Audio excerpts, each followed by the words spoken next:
While the armies of Ukraine and Russia are preparing for the upcoming battle for Donbass, Kiev's allies are increasing arms supply shipments to Ukraine.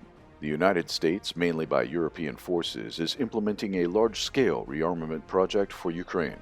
Heavy offensive systems are being transferred to the disposal of the armed forces of Ukraine, which will open a new stage of military confrontation.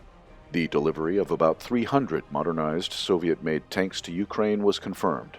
According to various reports, Poland transfers the upgraded T-72 M1R as the Czech Republic removes its T-72s from storage. The AFU also has 170 Polish BMP-1s at its disposal.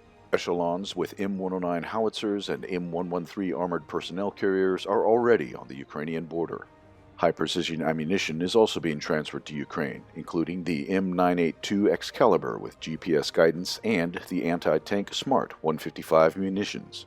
Ukraine has also been provided with Switchblade mobile barrage ammunition. Ukrainian troops are being saturated with modern air defense systems, including British Starstreak Manpads and American Stingers. During a recent briefing, the Pentagon said that a batch of 1,000 ATGMs has already been delivered to Ukraine. It is reported that Norwegian naval strike missiles are planned to be transferred to Ukraine. According to some reports, the MGM-140 Army tactical missile system will also be transferred from Europe. The range of these complexes reaches 300 kilometers, which makes it possible to strike deep into the territory of Russia. At the same time, mercenaries and military personnel of NATO countries are being deployed along with the AFU in Ukraine under the guise of foreign volunteers. The foreign fighters in Ukraine are led by U.S. officers. It has become obvious that the whole command of the AFU is concentrated mainly in the hands of the United States. On April 14th, Russian missile forces eliminated another detachment of foreign mercenaries in Ukraine. As a result of the strike, up to 30 mercenaries of the Polish private military campaign were killed in the settlement of Iziumskoye in the Kharkiv region. According to unconfirmed reports from local sources, about 2,000 foreign mercenaries, including fighters from Turkey and Azerbaijan, arrived on the territory of the Zaporozhye region. Most likely, foreigners will be deployed on the Avdiivka front lines, since Russian forces have already begun assault and offensive operations in the area.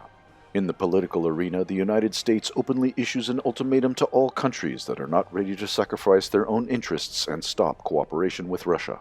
U.S. Treasury Secretary Janet Yellen has issued threats to those countries that see an opportunity to benefit by maintaining their relations with Russia and filling the void left by others. Let's be clear, the United Coalition will not be indifferent to actions that undermine the sanctions we have imposed, she claimed. Meanwhile, the Russian special military operation in Ukraine continues. On April 15th, the Russian Ministry of Defense confirmed that the Ilyich Metallurgical Plant in Mariupol was completely liberated from Ukrainian nationalists. Earlier, the mass surrender of the remaining AFU servicemen at the Combine helped to avoid the complete destruction of the facilities.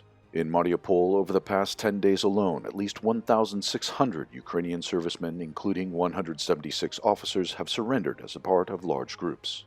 Another success of the Russian forces took place in the city of Popasnaya, where fierce fighting continues in the streets of the city. On April 15th, there were reports that the DPR units took control over the city administration building of Popasnaya.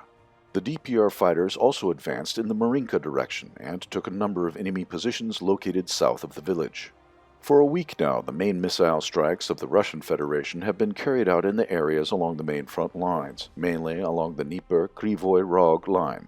Explosions were reported in the Mykolaiv, Kharkiv, Zhytomyr, and Zaporozhye regions. In response to the attacks on the territory of Russia, on the night of April 15th, Russian Caliber missiles struck military targets on the outskirts of Kiev. Powerful explosions were heard in the town of Belaya Tserkov. In western Ukraine, the Russian Caliber missiles hit Ukraine's last major oil refinery in Ivano-Frankivsk.